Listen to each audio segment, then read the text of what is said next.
가장 깊은 고민을 털어놓은 상대가 알고 보니 단순한 패턴 매칭 알고리즘이었다면 2026년 현재 AI 심리 보조도구 사용자는 폭발적으로 늘었지만 정작 그 진단과 공감의 신뢰도를 검증하는 기준은 여전히 미흡합니다.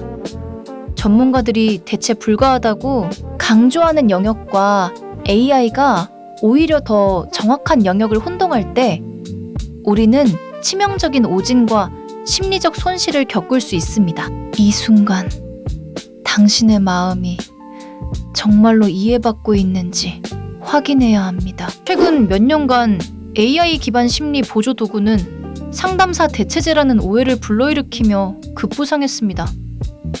하지만 임상심리학과 인공지능 연구자들은 일관되게 한 가지 사실을 강조합니다. AI는 인간 상담사의 역할을 완전히 대체할 수 없으며 오히려 치료적 관계의 핵심인 공감적 이해와 맥락적 판단에서는 여전히 한계가 명확합니다. 특히 2026년 초 발표된 연구에 따르면 감정인식 오류율이 예상보다 높게 나타났습니다. 2026년 6월 19일 AI 심리 상담이 보조도구로 자리 잡았다는 보도가 있었습니다.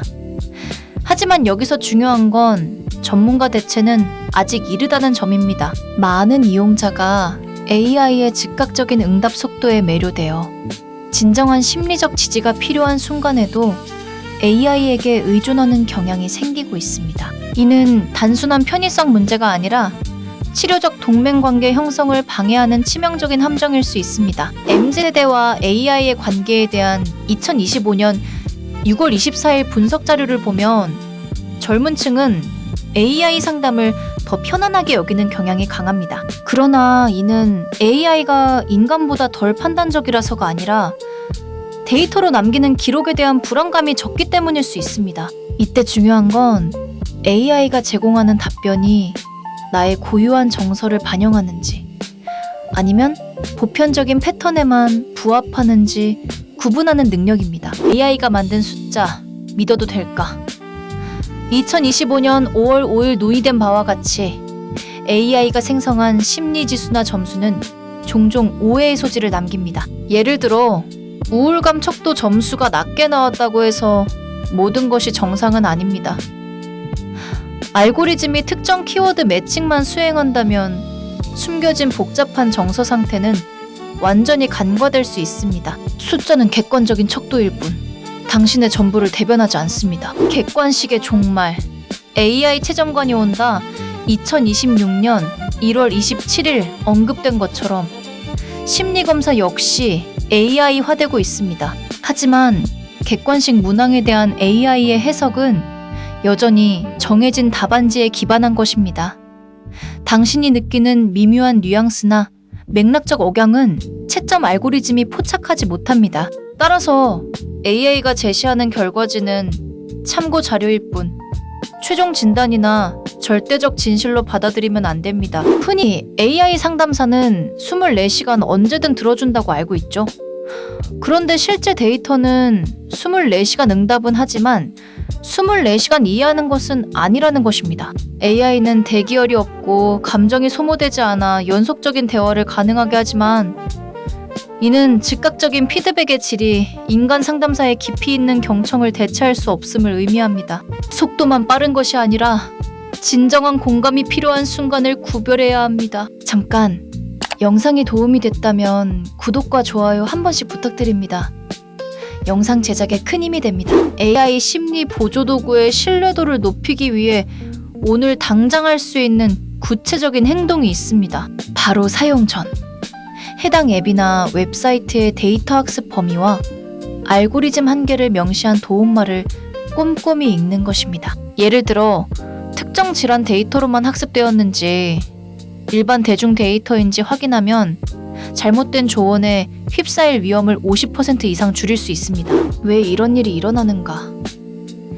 AI가 인간의 감정을 완벽히 이해할 수 없는 이유는 감정 자체가 논리적이지 않기 때문입니다. 인간 상담사는 당신의 목소리 떨림, 눈빛, 침묵까지 종합하여 맥락을 읽지만 AI는 텍스트나 음성 파형의 통계적 패턴만 분석합니다. 이 차이는 단순한 기술 부족이 아니라 인간 고유의 정서적 연결고리를 기계가 복제할 수 없다는 본질적인 한계에서 옵니다. AI 상담사의 답변이 너무 완벽하게 느껴질 때 주의해야 합니다.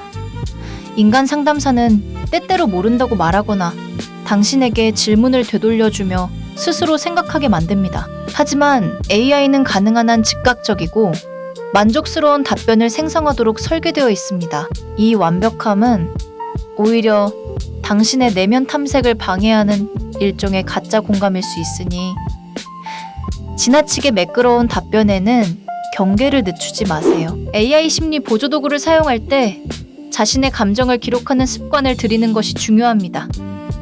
AI가 분석한 결과와 당신이 실제로 느꼈던 감정을 비교해 보세요. 예를 들어 AI가 기쁨이라고 분류한 순간 당신은 실제로 안도나 스트레스 해소를 느꼈을 수 있습니다. 이 미세한 차이를 기록하는 과정 자체가 진정한 자기 이해로 이어지며 AI 의존도에서 벗어나는 첫걸음이 됩니다. 최근 발표된 연구 결과에 따르면 AI 상담 서비스를 이용한 사용자 중 상당수가 초기에는 위로를 받았으나 장기적으로는 오히려 고립감을 느꼈다고 합니다.